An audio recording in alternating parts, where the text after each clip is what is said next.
மிச்சிஷோ மிச்சிஷோ எல்லாம் 80 வயசு கேள்விதான் இப்ப தாலி ஆத்தணுங்கிறாங்க. 80 வயசு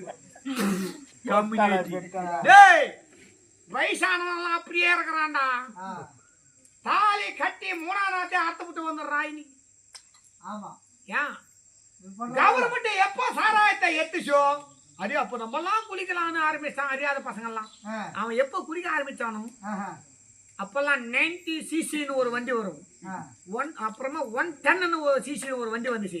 இப்ப 220cc 250cc 500cc first gear போட்டா டாப் கியர் தான் நேரா போறா டாப்ல வந்து गाय உனக்கு வண்டிக்குதா அட்டையாங்க வண்டி ஓட்டு வரியா என்ன பண்றது கைத்து போறமே தண்ணி ஓடினோம். டேய் சாரம் சிந்தியங்கள் மக்களே, சாராயம் மறைமுகமாக இருந்தது.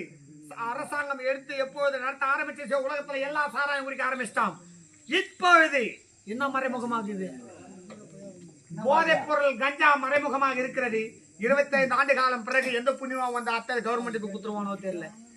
இப்படியே போனா உலகத்தை யாராலே காப்பாற்ற முடியாத பாமர மக்களே சிந்தியுங்கள். சாராயத்தை ஒழிக்க வேண்டும், போதையை ஒழிக்க வேண்டும். அப்படி பாட்டில் பொறுக்க வந்தா பாட்டில் கிடைக்கல 25 பைசாவை எடுத்துக்கினேன். 15 பைசாக்கு சாராயம் கையில் 10 ரூபாய் இத மாச்சிக்கிறேன்.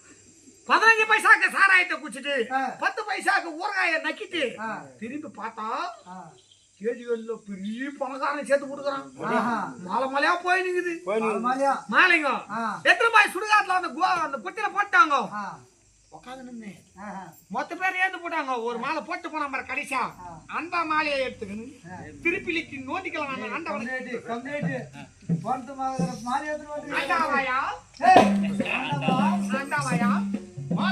இந்த பூல் மாலையை இந்த பூல் மாலையை உனக்கு பொன் மாலை ஒண்ணு நீ என்னடா போய் ஆடி போடுங்க.